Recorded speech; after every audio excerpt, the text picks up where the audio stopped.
Hello and welcome to our session for the Great Beginnings, Great Families virtual conference. You can't pour from an empty cup, and we will be presenting today with Elizabeth, Natalia, and Jan, Sierra and Carol, and myself, I'm Kim. We're all part of the Rural Institute for Inclusive Communities Consumer Advisory Council. We wanted to start with just a few words about why we wanted to present today's workshop. Why do we want to talk about filling our cups? And it seems to me that there are a lot of reasons. There's a lot going on in the world right now. We have stay-at-home orders, physical distancing. We're trying to teach and learn and do our jobs remotely. There's a lot of information coming in on email and through social media, and a lot of misinformation as well. And so we all need ways to nurture ourselves, or to fill our cups, to re-energize ourselves, to recharge our batteries. So today we would like to share with you some of the strategies that we use and that other people we know use to reinvigorate and replenish themselves, that we use for ourselves. And then hopefully you can use some of these same strategies for yourself, and also for the people that you love, the people you teach, the people you work with, the people you live with, and the people in your community. We wanted to start with just a short little exercise to take you away from whatever you've been busy with today, whatever might be on your mind, whatever might be worrying you or concerning you. So we have a little exercise called Change 5, and this comes from the Holistic Art-Based Program, or HAP, the HAPS program, and I've given a website there if you're interested in learning more about it. I have two pictures that I'll be showing you, so look closely at the picture on the first slide. And try and pay attention to what you see. Try and notice the different things in the picture. And then I'll take you to a second picture. It will look pretty much the same, but there will be at least 5 things that are different. And see if you can notice what those 5 changes are. So here's the first slide.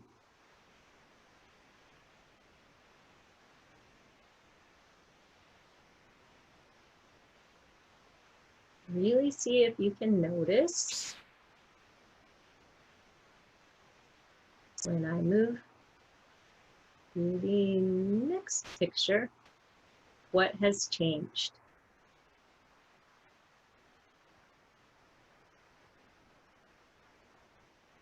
This is one of the things that we can do in our daily lives, is notice the things around us as a way of really becoming present and in the moment. And with that, I would like to turn it over to our next presenter, Elizabeth.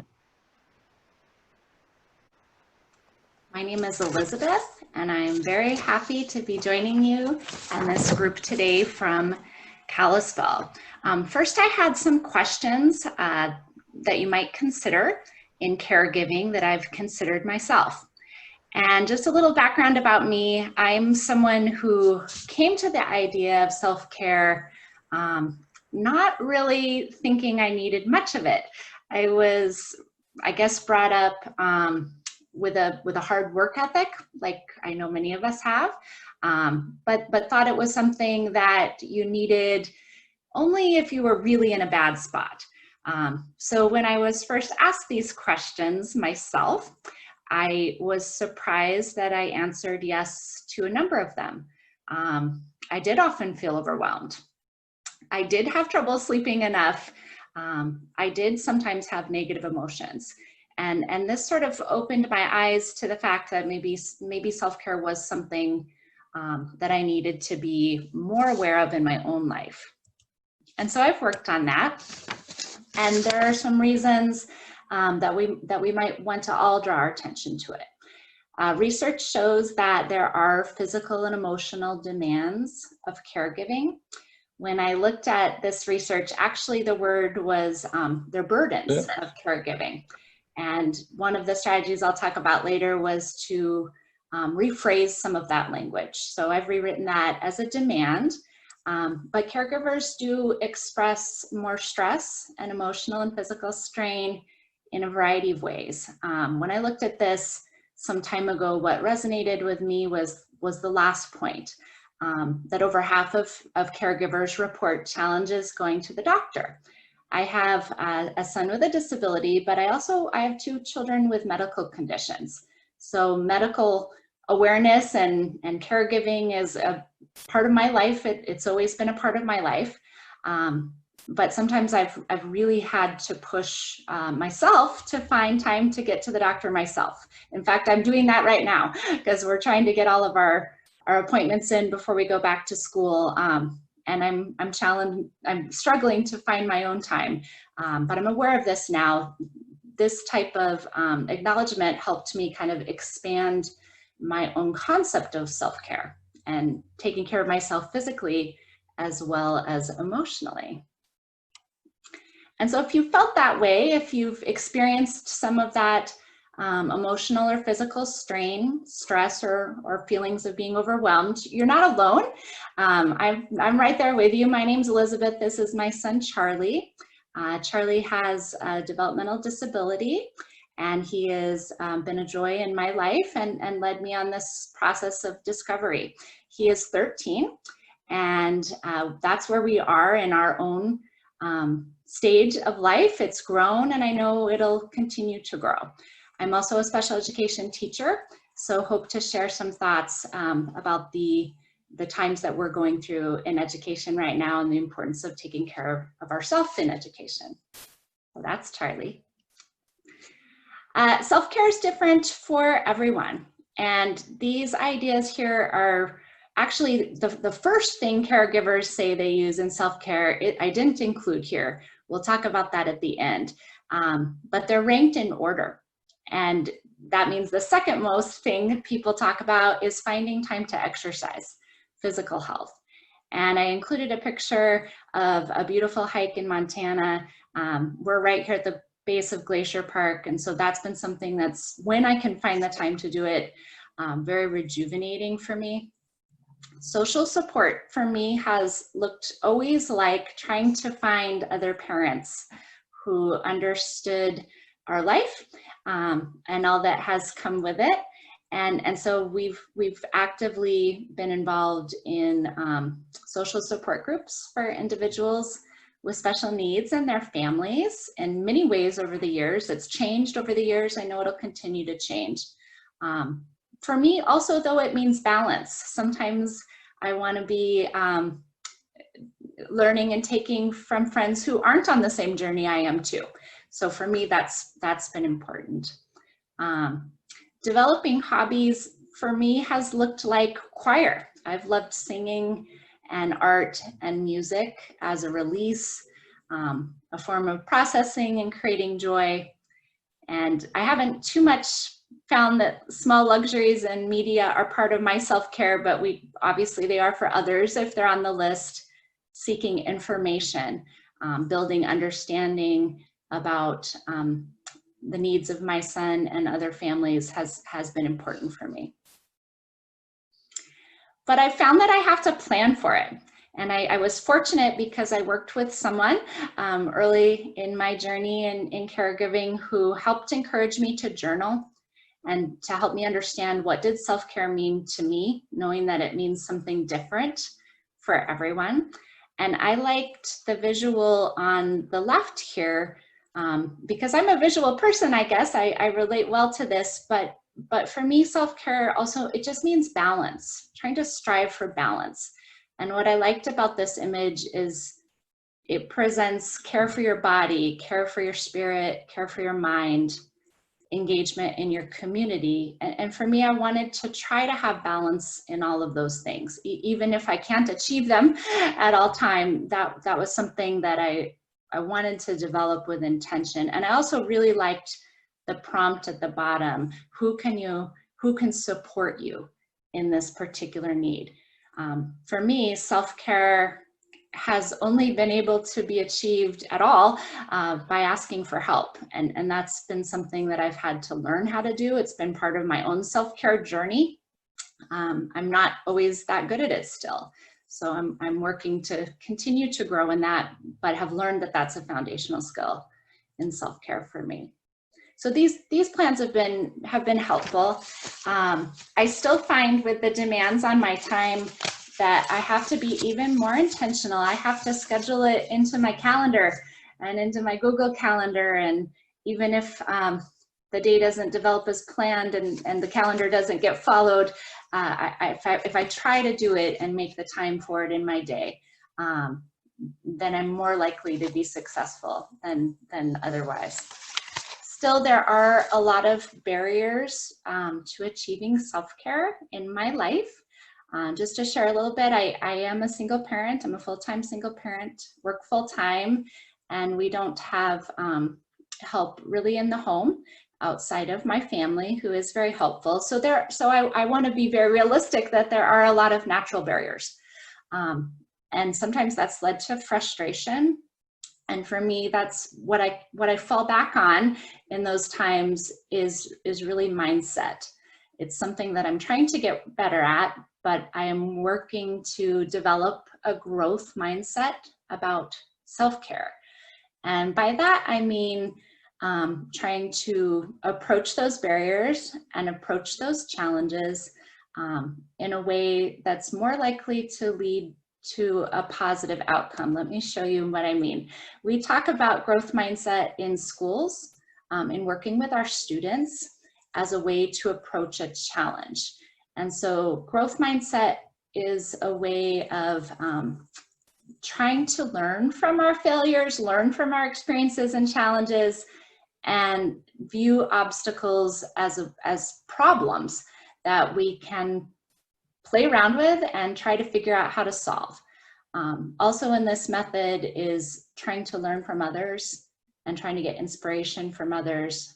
I know that's one of the reasons I've wanted to be involved in this group is to learn from others who are sharing their journey with me. So when I get frustrated that I can't do as much in my self-care plan as I've wanted to, for example, it's very hard for me to get to the gym. I rarely have 45 minutes at a time. I usually have about 10 minutes. One of the ways I've applied growth mindset is I do home exercise. So I can often do 10-minute periods, maybe even 3 of them. And I've tried to view that as a success, even if I fail in getting to the gym. We've had many challenges that have come personally in our life with puberty, with having a new teenager. And that's brought some humbling experiences that have at times felt very hard. A growth mindset applied to that might mean I need to reach out now for help to new practitioners. Maybe I need to try some new interventions in our house. Acknowledging maybe that things are really hard right now, but with time I'll get better at it. One of the words in growth mindset that we work with students is we prioritize the word yet. I haven't learned quite how to have a teenager with a complex disability yet, but I am working on it. And so that kind of language has helped me tremendously. Just a couple of applications for practitioners in schools. I like these word phrases for students. I'm not good at math. Instead of saying that, I might think of I'm learning to get better at math. I'm getting help in getting math. I think even in teaching right now as teachers, we need to think about this concept with our challenges. I'm not good at remote teaching. Instead of saying that, I might think of I'm learning to be a good online teacher. That might be the type of mindset. There's a curriculum for this called the Big Life Journal. I shared it. There's focus on goal setting and approaching challenge with as much of a positive mindset as we can. I have not used it. So one of my growth mindset goals is I've purchased it and I'd like to try it with my students this year. A couple of thoughts moving into, remember I said the top self-care strategy that caregivers point to and mention as important to them, I saved for last, and that was mindfulness. Kim mentioned this at the beginning. This again was a topic in ed school 20 years ago, education school, I didn't learn anything about this. We didn't know much about trauma-based education. I didn't even know how to define the idea of mindfulness. Now I know it means bringing the present moment to the future, any tool that makes you focus on the present, But I literally did not learn that until decades into my life. And actually, when I worked outside of the school system with teenagers, teenagers who'd struggled very much, and we were using a meditation program with them. And what I noticed very quickly was that it helped behaviors. It helped calm students. It helped with impulse control in youth who struggled with that. And so when I went back to school, it was one of the things that I did study. I wanted to learn more about how we applied it to education, and learned that it had a lot for me as a parent and as a teacher. For me, trying to employ and practice mindfulness, it helps my anxiety. They're telling me it has good health benefits, and I believe them because I've experienced that. I know it's helped me bring more self-awareness, and I do believe in our classrooms, it helps build attention and self-control in our youth. So we're working on doing that in our classroom. Here are some of the tools that we're using. And this is my son here, Charlie, working, this was actually in our home. He's working on calming his own body using some yoga techniques. These are students in my classroom working on the same thing. And a couple of recommendations. Headspace is just a website that's kind of a clearinghouse for anyone interested in using these principles more. I've used the Calm Meditation app in school, as well as the Mind Up curriculum. That's kind of a sensory-based curriculum. I think it has some beautiful skills in helping children learn to notice things, learning to explore their senses. We've developed some of those exercises into some really nice writing. I do teach special education, high needs special education, and it's been accessible for some of my students with, of course, modifications. And the Yoga for Kids site as well. So I wanted to leave you today with something that maybe embodies some of these concepts. As you look back on this poem, maybe it's something you want to write about or reflect about. I was invited to do this in a writing circle as part of my own self-care that we did virtually as well. The leaders shared this poem and encouraged us to think, what do we want to take and learn from this period? What do we want to be different? So I'll end by sharing it with you. Starting here, what do you want to remember? How sunlight creeps along a shining floor. What scent of old wood hovers. What softened sound from outside fills the air. Will you ever bring a better gift for the world than the breathing respect that you carry wherever you go right now? Are you waiting for time to show you some better thoughts? When you turn around, starting here, lift this new glimpse that you found. Carry into evening all that you want from this day. This interval you spent reading or hearing this, keep it for life. What can anyone give you greater than now? Starting here, right in this room, when you turn around. Thank you. Thank you, Elizabeth. Next, I would like to introduce Sierra and Carol Lodi. I have cerebral palsy and not only can't use my hands, I can't speak either.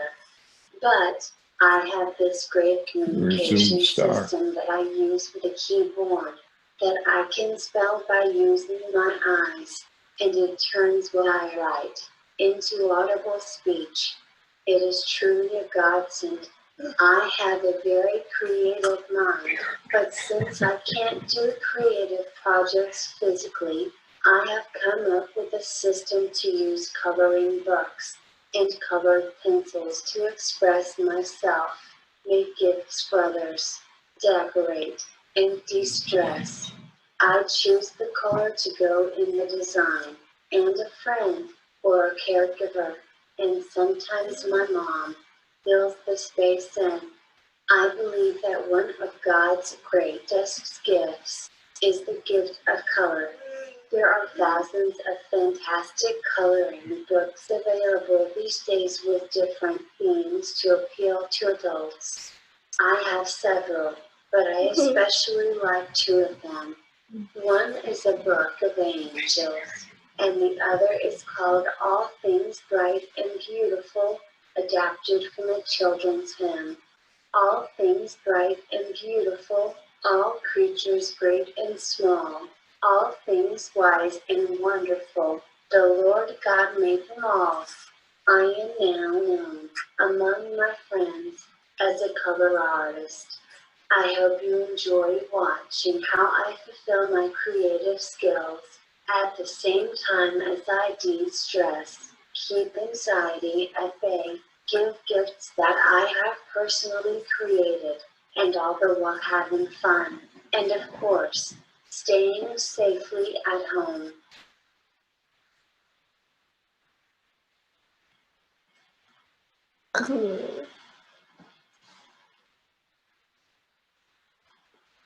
So this is the book of angels, coloring book.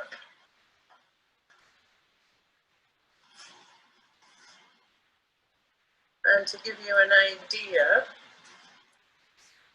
one of the pictures that Sierra already colored, this is the inside page of the book. And this happens to be the angel of butterflies. And this is Sierra's version.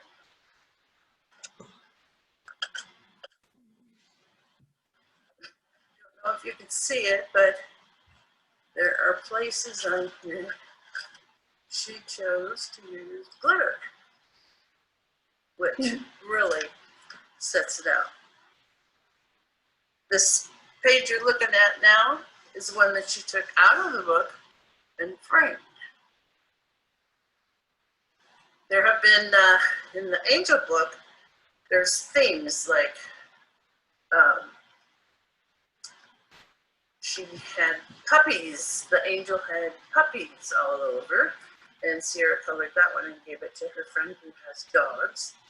And then there was one that had kittens all over with the angel, and she gave that to her friend who loves cats.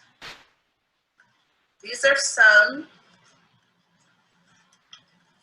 of the other books that she has. This one was a Christmas gift. This one, Faith, Hope, and Love. Each one has a picture, has a Bible verse, such as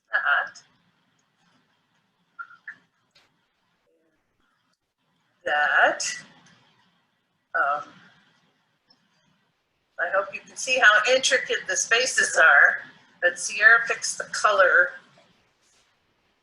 of every blank space. There's one that she hopes her dad will work with, her Montana coloring book. And this is the one that she's really been working on. She's going to leave all the pictures in the book and keep it as a keepsake. This is All Things Bright and Beautiful. These make great gifts. Find them in hobby stores. All of these were just plain black and white. And this one is about the hymn, All Things Bright and Beautiful. It's actually written to music.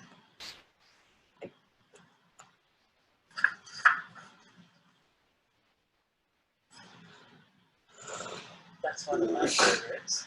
Oh, I'm Carol. I'm Sierra's mom. So, and then there's a line on each page from the hymn. This one is each little flower that opens, each little bird that sings,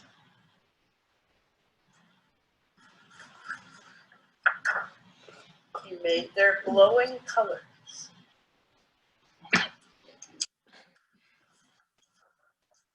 He made their tiny wings. As you can see, there are lots of pages that are done. She started off with the pencils. She's up to about 100 pencils now, 100 different colors. She had a caregiver, number each one, a special number. I guess this is 24. Okay, everyone has a number. Started with like 25 colors and now it's graduated to this one is in the packet of 48. So she uses her communication system. I'm gonna give you a sample here. We're going to do angels.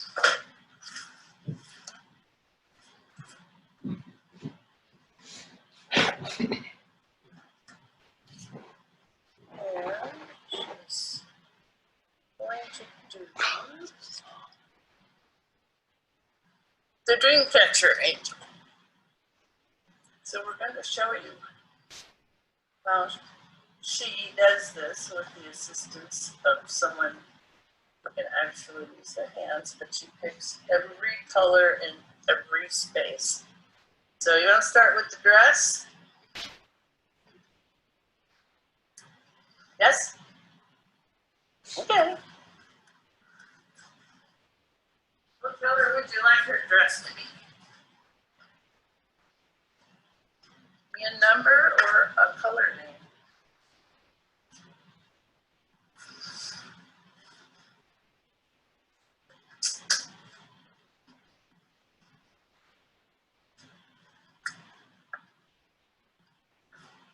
Light. Light. Light.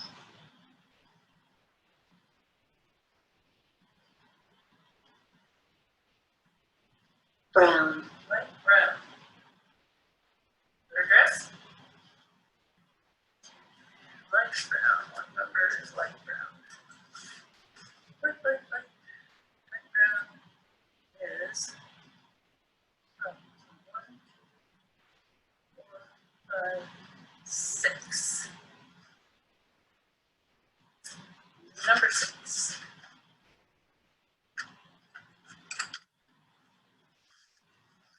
Okay, we're just going to give you a little demo here. So I am the hands, and she is the color artist.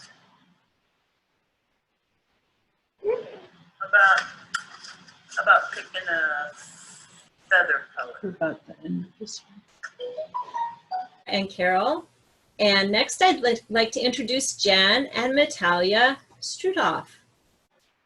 My name is Natalia Strutoff. I live Natalia. I like fun dancing with Mom, Jan.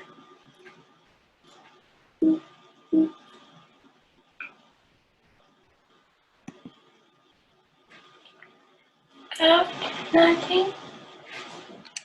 I graduate.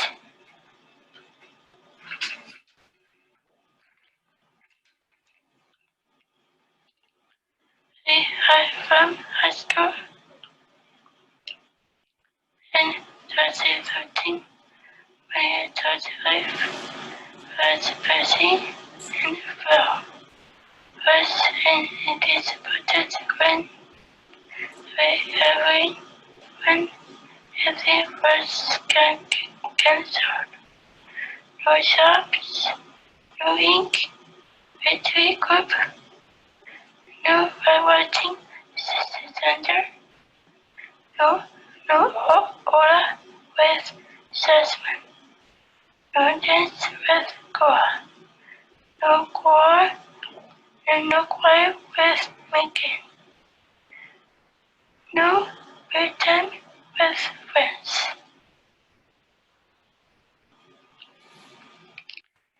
My mom helped me with this. They just sit down, keep silent because God has intended on us. It's free.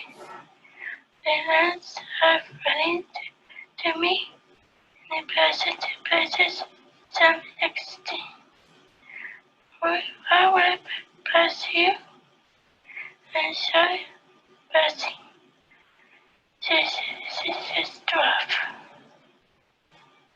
Hi, I'm Jan, Natalia's mom, and we just want to share some of the ideas that we had developed in the process, discovered with the COVID-19 and everything stopping in Natalia's busy and full life.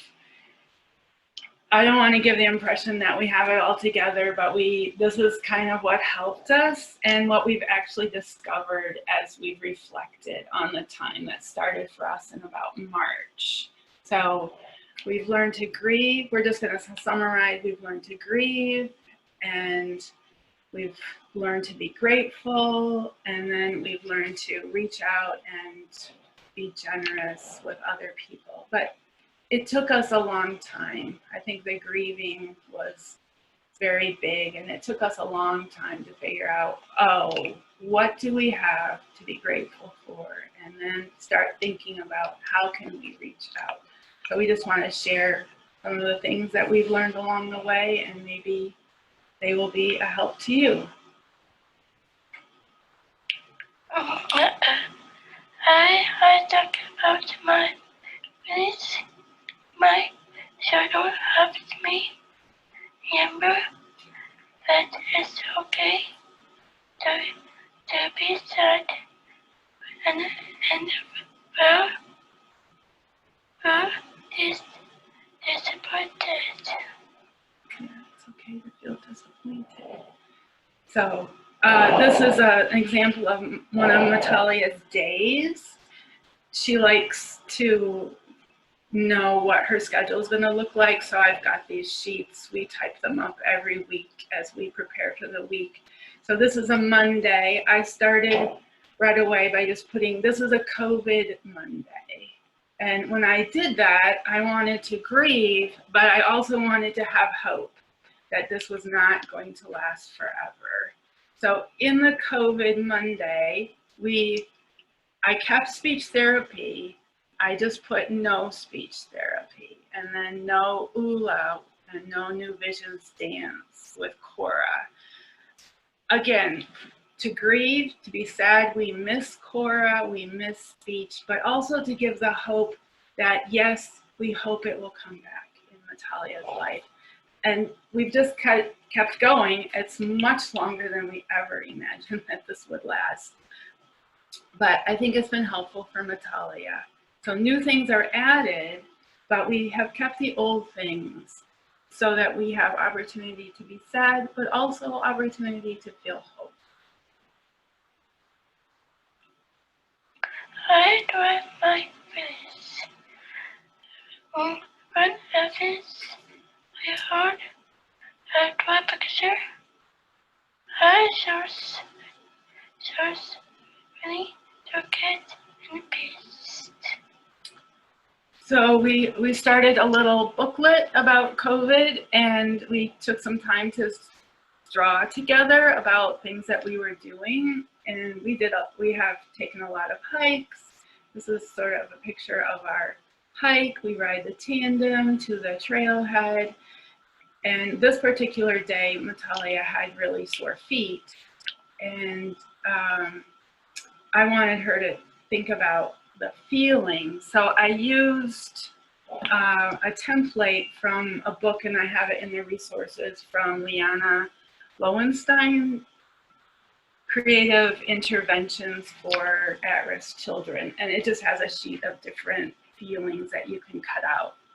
So I show her the whole sheet. You can get this on the internet. It's all and educators you can find it in the public domain or for a very nominal fee. But all these different feelings. So she decided she liked the sad face, so it was something about guilty. So we crossed off guilty and we just wrote sore feet. And then how do you feel when you hike the mountain with mom? And then this other picture right here, I don't know if you can see it, but I feel loved. So I thought, oh wow, that's great, because that was the whole point of these wonderful hikes that we took with mom and daughter. So she would cut out the feeling, and we would talk about it, and then it was a process. We did it together, and I wrote, I feel, and then she wrote better. We did this with a lot of different activities, and each time I gave her the whole template of all the range of feelings so that she could kind of think about, well, what am I feeling?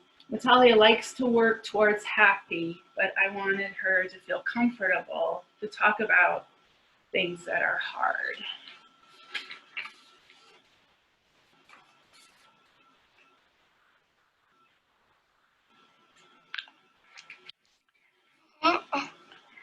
Looking at the good. I write about my day and things I like. Photos help me with hard things. So this is the first day that Natalia had to wear a mask. We went to the doctor and they made her put a mask on right away. She was sick, and I took a picture. We talked about how her sister Moriel, who was in China at the time, wore a mask when we talked to her on Zoom. So it just helped Natalia think about, well, I get to be cool like Moriel and wear a mask. I decided, and I'm so thankful that I did, that whenever we went out, Natalia would wear a mask. I'm not so good about it, but she is really good. She always remembers to wear a mask. Even right now, she wants to wear a mask. So I'm so thankful. Of course, it's hard to go to the doctor. It's hard to find out that she actually had pneumonia. They didn't test her for COVID, but she had to take some medication for a week. But looking back, it was a blessing because it got us started on masks and feeling comfortable with that so that Natalia can go. Now she's been able to start back to work last week, so because she's able to wear a mask. So very, very thankful. Another thing that we do is journaling, and Natalia, thankful for the school system. She has great handwriting. She loves to write about her life. So in the same notebook, I would write the date, and then she would just write random thoughts. So on this particular journal entry, she's entered the hymns that we sang at church that Sunday, The Church is One Foundation, What a Friend We Have in Jesus, Pastor Steve and Pastor Dave, and then I will sing hymns, and then all the friends that she saw at church that day. It's just great. And then we talked to Uncle Jeff on the computer on Zoom, and then she was thankful during the week. Dad had done some painting in her house, and she had a new window in her living room. So she's just writing what she's thankful for. So she is really the model for gratitude and looking for the good. Oops, excuse me.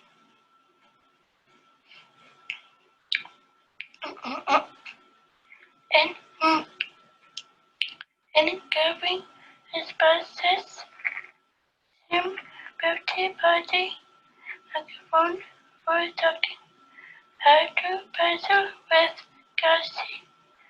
I read a book with Jasmine. I sat with Nicole. Full time on Zoom. So this slide is mostly for me. During our COVID days, I just needed to relax and sit still and be silent. And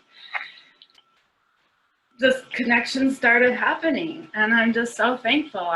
My thinking was able to expand and think about how to make connections with old life and new life. So Zoom is a big part of that. I have done Zoom taking classes or having book groups on Zoom, and then I was thinking, oh, I know how to do that. So let's have a birthday party for Missoula with all the family, so you can see everyone on the computer. And then the microphone is such a blessing. We got the microphone so that Natalia could do some work for the Consumer Advisory Council. And because of COVID, we just didn't return the microphone, and it's sitting around. And then finally my thinking is, oh, what can we do? Let's use this microphone. So, and then with her helpers, they couldn't come into the home anymore, but they could do Zoom. And it's so much easier for the helper when Natalia has a microphone and Zoom. So we set up Zoom meetings with her helpers, and the helpers were very creative, thinking of things you can do on Zoom. So sharing the screen, Kelsey found puzzles. You can determine how big, you can choose your picture, choose the size, choose the difficulty, to the number of pieces, and then if you want just the edge pieces available, and then first you get the edge pieces done, and then you get the other pieces put on the screen. If you want the pieces turned, or if you want them just exactly how they fit in, just different levels of difficulty. So Kelsey figured that out, and Jasmine read a book. They each had a copy of a book, and they read back and forth, and Jasmine asked Natalia questions. And Nicole was just great with just chatting with Natalia about her life on Zoom, and even helping her eat lunch, get the lunch out of the refrigerator, warm it up in the microwave, wash the dishes, just kind of prompting her through those steps, not in the room, but through Zoom. And then prayer time was completely canceled. And then I thought, well, we could have prayer time on Zoom. And that just opened the world up for Natalia with her microphone. That people could understand what she was praying, and we would read scripture and go around in a circle, and they could understand. And now, even though we're meeting in person with Mass, we still take our microphone. And we're just so thankful for Montec that we could borrow it for such a long time. And now we're going to make the purchase. So we will use it after COVID. Such a blessing. Rushing out. I like what letters. I like get letters with a mouth. Yeah, so one of the things at prayer time was reaching out to the people we were praying for. I was calling them, and I thought, oh, Natalia could reach out with a letter. And then some of the people wrote back and said how grateful they were to receive the kind letter from Natalia, that she was thinking of them and praying for them. And then she would get mail, and she loves to get mail. I don't know if you noticed, I should have pointed out on her schedule, but every day it's check the mail. That's very important for Natalia. This is a process. It's okay to be sad again. Let us sit alone and keep silent, because God has let on us. Limitations 3. It's important to remember to be flexible. The lines have fun to me and present places. Some texting. It takes time to pray before we were ready to reach out to others. I will bless you, and you shall be blessing Jesus' love. I just want to emphasize that it's a process and that we circle round and round. Whenever the schedule helped us remember the things that we were missing, and then when we would be driving out, Natalia would see the bus stop or one of the places where she works, and that would bring everything up again. And I would say, yeah, don't you miss ink? I really miss ink too. And just okay to be sad again, and then to be thankful that we could have parking lot drop-bys at Ink, and then Gina, her job coach, would come out and talk to her from a distance, but we could connect in that way. And then it just takes time to reach out to others, and sometimes you just can't do it. You've just got to come back here and sit still and be silent and give yourself the space to do that, and not put a lot of, be gracious to yourself. We're gracious to each other during this process. We need to be gracious to ourselves. So I'm still learning that. I just typed up some resources. This book, The Moon is Always Round, is a very sweet book by a father for his son in losing his sister, the little boy's sister. He talks about how the moon is always round, God is always good, even when the moon doesn't look round, the different stages of the moon. So even in these hard times, God is still good. There are still good things going on.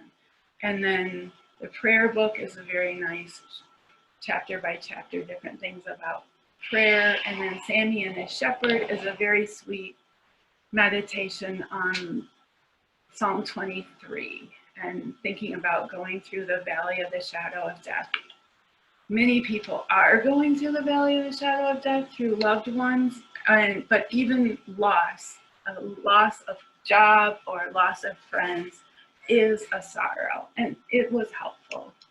And then this is the book that I got the feelings template from, if you want to use that, but truly you can get it from the internet. And then I included my contact information down here just because it's hard to talk to a computer. I would like to talk to you and see your eyes and interact after the workshop, but we can't do that. So I just put my email there if you'd like to reach out and say what was helpful or things that you have discovered in this process of COVID-19 living with challenges. Thank you. I'll turn it back over to Kim. Thank you very much, Jen and Natalia, for the information that you shared. And I will just finish up our presentation with a few other ideas for you. Again, my name is Kim Brown. Here are some thoughts about fostering resilience. And you've heard some of these in the other presentations today, recognizing what we can and cannot control, and then letting go of those things that we cannot control. And looking at how we can build supportive environments for ourselves. How do we surround ourselves with family members, with peers, with our religious affiliations, workplace colleagues, school. And we may not be able to physically surround ourselves with these different supports in our lives, but we can use Zoom or telephone or sending cards. Natalia talked about loving to get mail. So there are different ways that we can keep those environments active and growing, and finding ways to continue being in community, because that's so important to being resilient and making it through really tough times.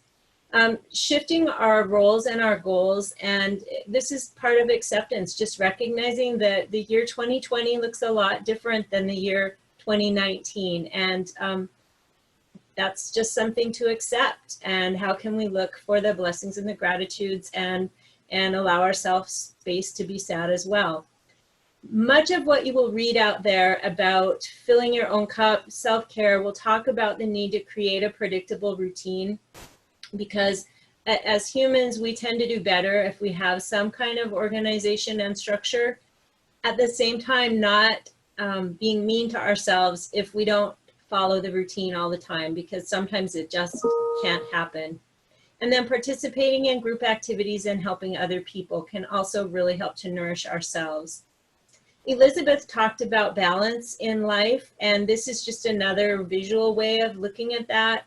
Making sure that when we're taking care of our needs each day, we think about our mind needs. How can we feed our mind, whether it's through reading or learning something different? How do we nourish our spirit, our body, and our social and emotional selves?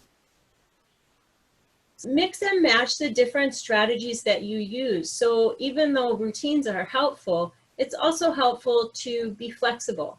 And so try out different kinds of exercise. Maybe one day it's doing yoga at home. Maybe one day it's going outside for a hike. Maybe one day it's, and this is a photo of my dog, it's playing in the mud. Mud is great, mud is fun. Spending time with pets can be enormously re-energizing and healing. And time in nature, Elizabeth shared a lovely photo of areas in Montana to hike. Mini meditations like noticing 5 things. We can do mindful walking, where if we're out for a walk, really paying attention to the sights and the sounds and the smells around us. Or listening to music. If you have a favorite piece of music, try and pick out one instrument or one voice in that piece of music and follow it all the way through.